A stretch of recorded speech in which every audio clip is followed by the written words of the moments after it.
কমতা বিটিচিৰ 4টা ডিষ্ট্ৰিক্টৰ ডিচিসকল আৰু SDO সকলক যি ক্ষমতা অৰ্পণ কৰিলে আৰু ইয়াৰ বাহিৰেও বিটিচিৰ ধ্বংসকাৰক যিটো কাৰ্যকলাপ হৈ আছে সেইবোৰৰ সম্পৰ্কে ইয়াৰ ওপৰত আলোচনা কৰিবৰ কাৰণে আজি BPF দলৰ সকলো সিনিয়ৰ নেতাসকলক লৈ পেলাই আমি ইয়াত বহিছোঁ। ইয়াত MLA সকল আছে, MCLA সকল আছে, প্ৰাক্তন মন্ত্ৰীসকল আছে, প্ৰাক্তন MLA সকল আছে আৰু সিনিয়ৰ BPF দল সকলক লৈ পেলাই আমি আলোচনা কৰিছোঁ। যি 6 শিডিউলৰ ভাৰতীয় সংবিধানৰ 6 শিডিউলৰ দ্বাৰা BTCক মিনিমাম অটনমি দি পেলাই এই অঞ্চলৰ উন্নয়নৰ কাৰণে BTC 6 শিডিউলক ক্ষমতা দিয়া হৈছিল। এই ক্ষমতাটো এতিয়াৰ BTR চৰকাৰৰ নেতাসকলে DC সকলক অৰ্পণ কৰাটো আমি BPF দলে নিন্দা দিছোঁ আৰু সেই কাৰ্যটো কেতিয়াও BPF দলে মানি ল'ব নোৱাৰে। যে আমি সকলোৱে জানো DC সকলৰ ছাৰ্ভিচটো BTCৰ আণ্ডাৰত নহয়। তেখেতসকলে BTCৰ সম্পৰ্কে বা BTCৰ লগতে কোনো ধৰণৰ DC ইনষ্টিটিউশ্যনটো জড়িত নহয়।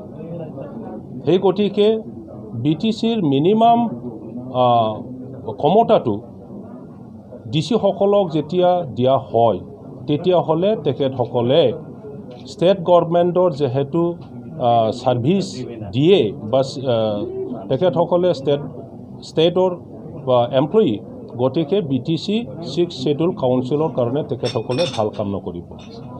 আমি কৈছোঁ DC ইনষ্টিটিউশ্যনটো BTCত লাগে, কিন্তু DC সকলৰ ছাৰ্ভিচটো BTCত অৰ্পণ কৰিব লাগিব, হস্তান্তৰ কৰিব লাগিব।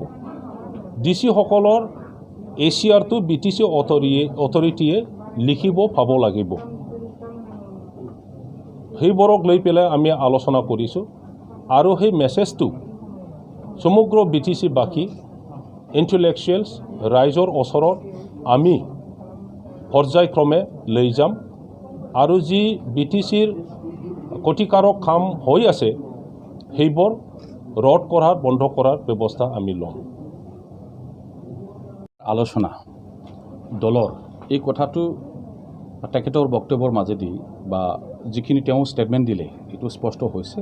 মূল বিষয়টো সেইটোৱেই কথা যে মূল 6 শিডিউলৰ যিটো স্পিৰিট BTCখন সাংবিধানিক সংশোধনৰ দ্বাৰা গঠিত তথা সৃষ্টি কৰা হৈছিল।